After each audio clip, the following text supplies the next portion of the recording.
مفتی صاحب میں نے ایک بات نوٹ کی, میں سوال قاری صاحب سے پوچھ رہا ہوں. ہم یعنی میں ایک بچوں والا سوال پوچھ رہا ہوں اور بہت ہی بچوں والا سوال ہے, مگر میں مفتی صاحب علامہ صاحب جب بھی کہہ رہے ہیں امام حسن کہہ رہے ہیں, قاری صاحب امام نہیں کہتے, اس کی کوئی خاص وجہ ہے؟ آپ سیدنا حسن فرما رہے ہیں, اچھا یہ بھی سیدنا حسن نہیں, امام نہ کہنے کی کوئی خاص وجہ تو نہیں؟ نہیں کوئی خاص وجہ, یعنی ہم کہیں آپ بھی کہہ سکتے ہیں امام حسن کہہ سکتے ہیں, جیسے امام بخاری کہتے ہیں, امام حسین کہتے ہیں, امام حسن کہہ سکتے ہیں نا, لیکن امام علی نہیں کہتے. ایک یعنی چل نہیں رہا نا, ایک یعنی رواج میں, معاشرے میں ہمارے یہاں تو چل رہا ہے. جیسے ابو بکر صدیق کو کہتے ہیں امام ابو بکر, امام عمر, کوئی نہیں کہتا. نہیں لیکن امام حسن کو تو کہتے ہیں نا, اس لیے کہہ رہا ہوں. وہ اس لیے کہتے ہیں کہ ایک طبقے کے وہ امام ہیں جو 12 امام چلے آ رہے ہیں نا, ان میں سے وہ ایک ہے. آپ کے بھی امام ہیں جی جی, حضرت علی امام کا. دیکھیں اس معنوں میں جو آپ پوچھ رہے ہیں نا کہ کیوں, تو اس کا میں نے جواب دیا کہ ایک طبقے کے وہ باقاعدہ امام ہیں جس طرح 12 سلسلے چلے آ رہے ہیں. ماشاءاللہ. سب سے پہلے تو آیت تطہیر, آیت تطہیر سورۃ الاحزاب کی آیت نمبر 33 ہے.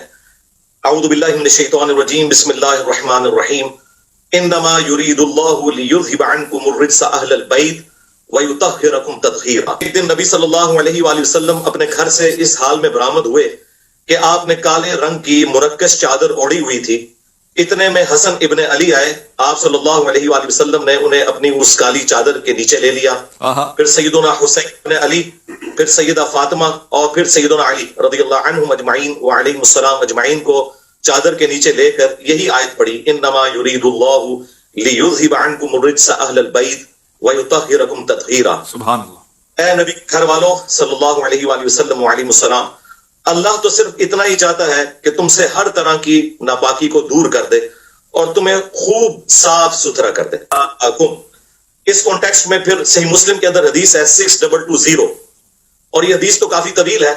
جب حاکم وقت نے سیدنا سعد ابن ابی وقاص کو زور لگایا کہ سیدنا علی ابن ابی طالب کی برائی بیان کریں, تو ان کو ریبٹل کرتے ہوئے مولا علی علیہ السلام کی جو 3 فضائل بیان کیے تھے, تو تیسری فضیلت یہ بیان کی تھی کہ ان میں سے مجھے کوئی ایک بھی مل جائے تو سرخ اونٹوں سے بہتر ہے. اور وہ تیسری فضیلت یہ تھی کہ نبی علیہ السلام مباہلے کے وقت سیدنا حسن, حسین, فاطمہ اور علی علیہ السلام اجمعین کو اپنے ساتھ لے کر آئے اور اللہ کے حضور دعا کی, اللہم ہؤلاء اہل بیتی, اے اللہ یہ میرے اہل بیت ہیں. بے شک. اور تیسری آیت مودت, جس کے حوالے سے کنٹروورسی سنی شیعہ میں پائی جاتی ہے, میں آج اس کو بھی انشاءاللہ ریزالو کر دوں گا. قل لا اسألکم علیہ اجرا الا المودۃ فی القربى, سورہ شورا کی آیت نمبر 23. اس کے حوالے سے صحیح بخاری میں ایک حدیث ہے, ابن عباس کا قول ہے, وہ اس آیت کی تفسیر یوں کرتے تھے کہ نبی علیہ السلام کے جو مخالفین ہیں انہیں یہ کہا جا رہا ہے کہ نبی علیہ السلام کی قرابت داری کا خیال رکھو, لیکن جو تابع تھے نا سعید ابن جبیر, وہ اسے اہل البیت پہ فٹ کرتے تھے. اور میرے خیال میں دونوں یہ تفسیر درست ہیں. اگر اللہ تعالیٰ غیر مسلم رشتہ داروں سے کہہ رہے ہیں کہ نبی علیہ السلام کی رشتہ داری کا خیال رکھو, تو مسلمانوں سے تو بدرجہ اولا کہا جائے گا کہ آپ نے نبی علیہ السلام کی رشتہ داری کا خیال رکھنا ہے. اور اس کو سپورٹنگ جو ہے وہ صحیح بخاری میں سیدنا ابو بکر صدیق رضی اللہ تعالیٰ عنہ وعلیہ السلام کا قول ہے, صحیح بخاری میں 3751 نمبر. وہ کہتے ہیں کہ محمد کے قرب کو محمد صلی اللہ علیہ وآلہ وسلم کے اہل البیت کے قرب میں تلاش کرو. یہ حدیث اس بات پر گواہ ہے کہ قل لا اسألکم علیہ اجرا الا المودۃ فی القربى کی تفسیر جو محبان اہل بیت نے بیان کی ہے وہ بالکل درست ہے. پھر غدیر قوم کی حدیث جو مسلم شریف میں اوپر تلے 4 حدیث ہیں 6225 سے لے کے 6228 تک, ان میں بھی نبی علیہ السلام نے قرآن اور اہل البیت کے ساتھ اس نے سلوک کرنے کا حکم دیا ہے. اور اس کے علاوہ بخاری مسلم میں حدیث ہے, نبی علیہ السلام سیدہ فاطمہ سلام اللہ علیہا کے خیمے میں داخل ہوئے اور فرمایا کہ وہ بچہ کدھر ہے چھوٹا. تو نبی علیہ السلام کے سامنے حسن کو پیش کیا گیا, تو نبی علیہ السلام نے انہیں معانقہ کیا, چوما, اور پھر کہا کہ اے اللہ میں حسن سے محبت کرتا ہوں, تو بھی اس سے محبت کر, اور جو حسن سے محبت کرے تو اس سے محبت کر. اور پھر بخاری کی حدیث ہے, ابن عمر کہتے ہیں کہ نبی علیہ السلام نے فرمایا تھا حسن اور حسین اس دنیا میں میرے 2 پھول ہیں. اور پھر صحیح بخاری کے اندر انس ابن مالک کا قول موجود ہے, وہ کہتے ہیں کہ حسن ابن علی سے زیادہ رسول اللہ کا ہم شکل کو افسوس کی بات ہے کہ اس پلانٹ ارتھ پہ کبھی دنیا نے ایسا ٹائم نہیں دیکھا کہ فضائل صحابہ بیان ہو رہے ہوں اور اس میں اہل بیت کی بات ہو. لیکن یہ اس امت کی بدبختی ہے کہ جب اہل بیت کا ذکر ہوتا ہے نا تو زیادہ ٹائم فضائل صحابہ پہ اور اس جسٹیفیکیشن پہ چلے جاتے ہیں.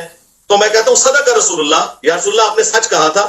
یہ آپ نے ابو بکر کے بارے میں نہیں کہا تھا رضی اللہ تعالیٰ عنہ, نہ عمر کے بارے میں, نہ عثمان کے بارے میں, کہ میری امت میں عیسیٰ ابن مریم کی مثال مولا علی علیہ السلام والی ہے. کیونکہ حضور کو پتا تھا کہ یہ کام ڈالنا ہے چوتھے خلیفہ کے ساتھ ان لوگوں نے. تو چوتھے خلیفہ کی فضیلت کبھی بھی انہیں ہضم نہیں ہوگی. یہ بات حضور کو پتا تھی. مسند احمد میں حدیث ہے, المعجم الکبیر طبرانی کے اندر اور مشکات کے اندر, کہ علی تیری محبت میں غلو کر کے جو ہے وہ گمراہ بھی ہوگا ایک فرقہ اور جہنم میں جائے گا, اور تجھ سے بغض رکھ کے بھی ہوگا. اب ہم نے محبت والے تو ہمیں ماشاءاللہ بچپن سے پڑھائے جاتے ہیں, یہ بغض والے کون سے؟ بغض والے وہ ہیں جو کہ محبت والوں کا رد کر رہے ہوتے ہیں. ان کے اندر پھر وہ اتنا غلو آتا ہے کہ انہیں چیزیں ہضم نہیں ہوتی. جیسا کہ انہوں کو کہا تھا, صحیح. جب رسول اللہ صلی اللہ علیہ وسلم سے کہا گیا تو آپ نے فرمایا, فاطمہ کیا تو یہ پسند نہیں کرتی کہ جس سے تیرا باپ محبت کرتا ہے تو بھی اس سے محبت کرے؟ یعنی اصل محور جو ہے وہ اللہ کا رسول ہے.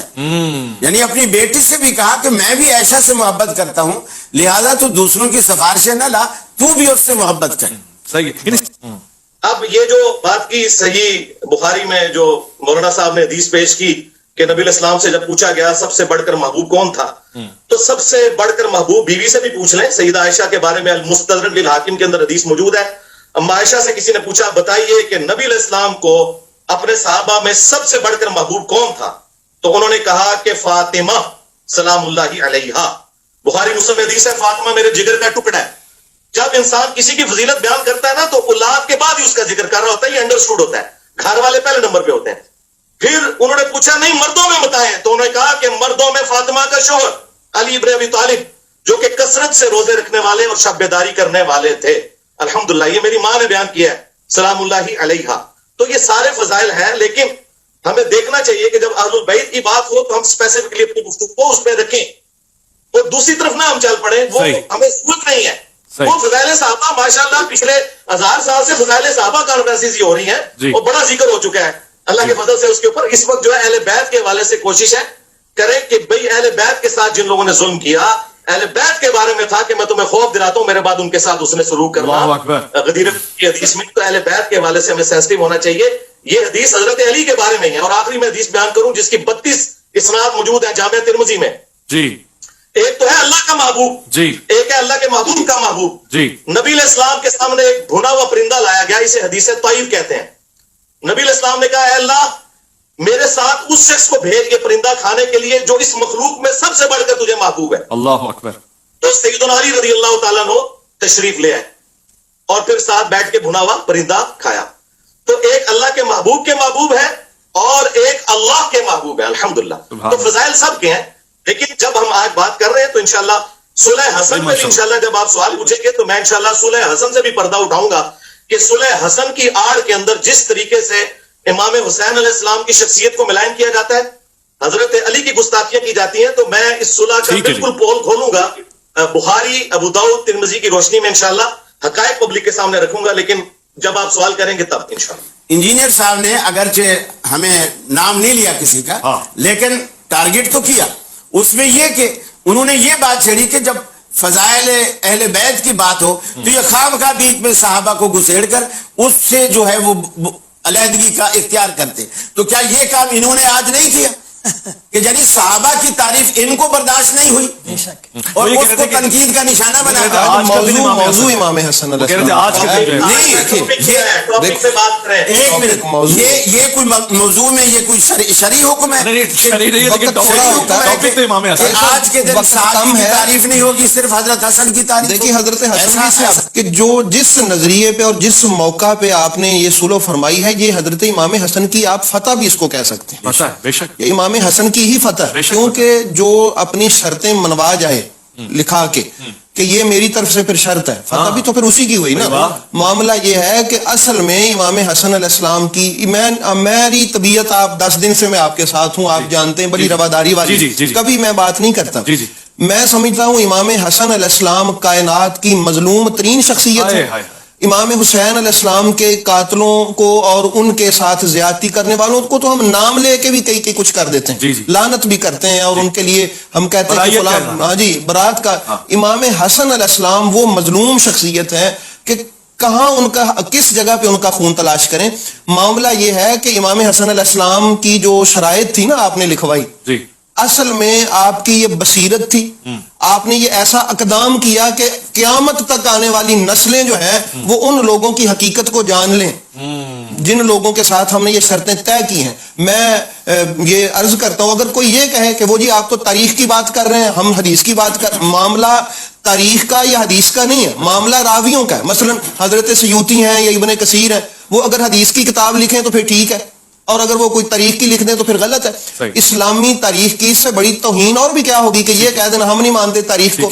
معاملہ ہے حقیقت کا. دیکھیے سارے راوی نہ ہی حدیث کی کتابوں میں ہم کہتے ہیں کہ یہ بات معتبر ہو گئی ہے, اور اسی طرح بات حدیث کی کتاب میں ہو یا تاریخ کی کتاب میں ہو, معاملہ راویوں کا ہے, کتاب کا نہیں ہے. حضرت امام حسن علیہ السلام نے یہ جو صلح فرمائی ہے, اس کو آپ اگر توجہ سے ہم دیکھیں تو کون نہیں جانتا کہ امام حسن علیہ السلام کو, آپ کو پتا تھا یہ, اور میں یہ بھی عرض کر دوں کہ یہ جو ہم نے لکھوایا یہ پورا ہونے والا نظر بھی نہیں آ رہا, لیکن آپ نے, میں یہ سمجھتا ہوں قیامت تک کے لوگوں کے سامنے بات رکھی ہے کہ یہ حقیقت شاید جنگ میں عیاں نہ ہو سکتی جو آپ نے صلح کر کے عیاں فرمائی. کہ صلح ہوتی کیا ہے؟ صلح کا مطلب یہ ہے کہ دونوں طرف کی پارٹیز نے اپنا موقف رکھا اور کنسنسس کے ساتھ کوئی ڈاکومنٹ تیار ہوا. صلح ہوتی ہی اس وقت ہے جب شرائط طے پا جائیں. صلح حدیبیہ کے اندر کیا شرائط طے پائی نہیں تھی؟ اگر شرائط نہ ہو تو صلح نہیں ہوتی ہے, پھر تو ایک بندے کی جیت ہوتی ہے دوسرے کی ہار ہوتی ہے. جب دونوں برابر کے لوگ آ جائیں تو صلح کرتے ہیں اور وہ شرائط طے کرتے ہیں. لہٰذا یہ آؤٹ آف کوشچن ہے کہ وہ شرائط ہے تھی یا نہیں تھی. جس طرح صلح حدیبیہ کی شرائط تھی اس طرح صلح حسن کی بھی شرائط تھی. لیکن اس کے لیے یہ چیز یاد رکھیں کہ حسن ابن علی رضی اللہ تعالیٰ عنہ علیہ السلام نے جو یہ صلح کی ہے یہ قرآنی حکم پر عمل کیا ہے. بعض لوگ سیدنا علی رضی اللہ تعالیٰ عنہ پر خفیہ تان کرتے ہوئے یہ کہتے ہیں کہ حسن ابن علی تو مولا علی علیہ السلام کو اپنے دور میں, دور خلافت میں کی گئی جنگوں سے روکتے تھے. بالکل یہ جھوٹ ہے, نعوذ باللہ من ذالک. اگر یہ بات ہوتی تو وہ جنگ جمل صفین نہروان میں مولا علی کے ساتھ شریک نہ ہوتے, وہ شریک رہے ہیں. صفین پارٹ 2 بھی سیدنا حسن ابن علی نے شروع کر دیا تھا. بخاری شریف سے یہ جو حدیث بیان کی جاتی ہے نا کہ یہ میرا بیٹا سید ہے, یہ پوری حدیث جو ہے یہ اس کا آخری ٹکڑا ہے. یہ حدیث کافی لمبی ہے. یہ سٹارٹ اس سے ہوتی ہے کہ حضرت عمر بن عاص رضی اللہ تعالیٰ عنہ حضرت معاویہ رضی اللہ تعالیٰ عنہ سے کہتے ہیں کہ میں اپنے سامنے وہ لشکر دیکھ رہا ہوں کہ جب تک اپنے مخالفین کو بھگا نہ لے وہ یہاں سے ہلے گا نہیں. وہ لشکر مولا علی علیہ السلام کی روح نہیں لے کے آئی تھی, مولا حسن علیہ السلام جو مولا علی کے بیٹے تھے وہ لے کے آئے تھے. ٹھیک ہے, یہ حدیثیں آدھی نہیں ہمیں پڑھنی چاہیے, پوری حدیثیں پڑھنی چاہیے. تو پھر حضرت معاویہ نے کہا کہ اگر یہ قتل و غارت ہوا تو پیچھے امت کا کیا بنے گا؟ تو حضرت عمر بن عاص نے کہا کہ ٹھیک ہے پھر میں پیچھے سے سنبھالوں گا. تو پھر اسی گفتگو کے دوران حضرت معاویہ نے کہا کہ کیوں نہ ہم حسن کے سامنے صلح پیش کریں, کچھ ہماری بات وہ مان لیں کچھ ہم ان کی مان لیں. تو ساتھیوں نے کہا کہ مشورہ اچھا ہے. تو یہ صلح کی طرف جو آفر ہے یہ حضرت حسن نے نہیں کی. یہ جھوٹ ہے کہ حسن جو ہے وہ امن پسند تھے. امن جنگ کے اندر غزوہ بدر میں کیا رسول اللہ امن پسند تھے؟ جب جنگ ہوتی ہے اس وقت جنگ ہوتی ہے, اس وقت امن کی بات نہیں ہوتی. سورۃ الانفال میں آیا کہ اگر میدان جنگ میں مخالف تم سے صلح کی بات کرے تو اسے ایکسپٹ کر لو. تو حسن ابن علی صفین پارٹ 2 لڑنے آئے, لشکر لے کے آئے. حضرت معاویہ کو جب عمر بن عاص رضی اللہ تعالیٰ عنہ نے کہا کہ یہ تو نہیں ہلیں گے, ہم ان کو صلح آفر کرتے ہیں, انہیں پتا تھا کہ قرآنی حکم پہ اہل البیت عمل کریں گے. تو جب صلح آفر کی گئی تو حضرت حسن ابن علی نے وہ صلح کی آفر سورۃ الانفال کے تحت قبول کر لی, جس طرح نبی علیہ السلام نے صلح حدیبیہ قبول کر لی تھی. اگرچہ نبی علیہ السلام کا پلڑا بھاری تھا اس کے باوجود مشرکین عرب کے ساتھ صلح کر لی. اچھا, یہ صلح کی تو ظاہر ہے وہ شرائط کیا تھیں؟ جی, بنو امیہ کے ممبروں سے جو سب و شتم کا سلسلہ کیا گیا ہے حضرت علی کے اوپر, جو لوگ یہ کہتے ہیں یہ تنقید تھی, مسلم شریف میں 6229 نمبر حدیث ہے ابو تراب پر لعنت کے الفاظ ہے. وہ گالی سے بھی بڑھ کر لعنت کرتے تھے نعوذ باللہ ممبروں سے. 6229 صحیح مسلم, غدیر قم سے اگلی حدیث. اور 5واں رکھا گیا افسوس کے ساتھ ان 5 شرائط میں سے صرف 5ویں شرط پہ عمل ہوا ہے کہ حضرت معاویہ رضی اللہ تعالیٰ عنہ خمس دیا کرتے تھے. میں پورا ایک پروگرام بخاری مسلم سے کر سکتا ہوں کہ کس طریقے سے ان شرائط کی دھجیاں بکھیری گئیں. سب سے بڑی بات یہ ہے کہ حضرت حسن ابن علی کو زہر دے کے قتل کیا گیا. مصنف ابن ابی شیبہ میں آتا ہے کہ انہیں زہر دے کے شہید کیا گیا 47 ایئرز کی ایج میں. میری 47 ہونے والی ہے, میری ایج میں حسن ابن علی کو زہر دے کر قتل کر دیا گیا تاکہ وہ نوبت ہی نہ آئے 49 ہجری میں کہ وہ جانشین بن سکیں. اور وہ جو بخاری حدیث ہے سید والی, وہ اسی حدیث میں آتا ہے کہ خمس ہوگا، اور اس کے بعد وہ راوی حدیث کہتے ہیں کہ حضور کی پیش گوئی پوری ہوئی کہ میرا یہ بیٹا سید ہے. اس کی وجہ سے مسلمانوں کے دو بڑے گروہوں میں صلح ہوگی. دو عظیم گروہ جو ہے نا، وہ عظیم عربی میں وَلَهُمْ عَذَابٌ عَظِيمٌ بھی آتا ہے، اس سے مراد بڑا ہے. عظمت والا گروہ وہ ہوتا ہے جو خلیفہ راشد کے ساتھ ہو. ہاں جی. دوسرے گروہ کے بارے میں بخاری میں حدیث ہے 2812 وَيْحَ مَارْ تَقْتُلُهُ الْفِئَةُ الْبَاغِيَةُ يَدْعُوهُمْ إِلَى اللَّهِ وَيَدْعُونَهُ إِلَى النَّارِ. وائے امبار، افسوس، تجھے ایک باغی جماعت قتل کرے گی، تو انہیں اللہ کی طرف بلائے گا، وہ جماعت جہنم کی طرف بلائے گی. تو جو جماعت جہنم کی طرف بلا رہی ہو نا اور خلیفہ راشد سے بغاوت کرنے والی ہو، وہ عظمت والی نہیں ہوتی، وہ بڑی جماعت تھی. یہاں عظیم کا مطلب بڑا گروہ. اور حضور نے فرمایا میرا بیٹا یہ سید ہے، یہ سید ہے، یعنی یہ بڑے پن کا مظاہرہ کرے گا. سب کچھ ہوتے ہوئے یہ اپنے پوستے دستبردار ہوگا. اور آخری میں حدیث بیان کر دوں کنکلوڈ کرنے کے لیے. ابو داؤد میں 4131 نمبر حدیث ہے، جسے شیخ البانی، شیخ زبیر لزئی دونوں سے ہی کہتے ہیں. یہ پورا پول کھول دے کہ کس طرح حسن ابن علی کے قتل کے بینیفیشری کون ہوئے، حسن ابن علی کو قتل کروانے والے کون لوگ تھے. مقدام بن معدی کرب کہتے ہیں کہ میں حضرت معاویہ رضی اللہ تعالیٰ عنہ کے پاس شام میں حاضر ہوا. اسی دوران حسن ابن علی کی شہادت کی خبر جب پہنچی تو میں نے پڑھا انا للہ و انا الیہ راجعون. اس وقت جو سامنے حاکم بیٹھے ہوئے تھے انہوں نے کہا کہ تو حسن کی موت کو مصیبت شمار کرتا ہے. اللہ اکبر، نعوذ باللہ نعوذ باللہ. تو مقدام بن معدی کرب کو غصہ آ گیا. وہ انہوں نے انجینئر صاحب کی ویڈیوز نہیں دیکھی ہوئی تھی، انہوں نے نبی اسلام کی صحبت کی ہوئی تھی. انہوں نے کہا کہ میں حسن کی موت کو مصیبت میں جانوں کہ نبی اسلام زانوں پر ایک طرف حسن کو اٹھاتے تھے، دوسری طرف حسین کو، کہتے تھے حسن خود سے ہے، حسین علی سے ہے. واضح ہو گیا. بس میں نے انجینئر صاحب جو گفتگو سنی ہے، تاریخ نہیں ہے. 4131 میں نے انجینئر صاحب جو گفتگو سنی اس وقت جو آپ بیان فرما رہے ہیں، حدیث ہے کہ اللہ تعالیٰ کو حلال چیزوں میں سب سے ناپسندیدہ طلاق ہے. جی یہ کیسے ہو سکتا ہے کہ حسن ابن علی جو ہے وہ 2 یا 3 دن کے لیے کسی کو بیوی بنائے اور پھر طلاق دے دیں؟ یعنی وہ 200 یا 120 شادیاں، اس قسم کی روایتیں ہیں مولا حسن علیہ السلام کی طرف منسوب کرنا، یہ صراحتاً میں سمجھتا ہوں گستاخی ہے.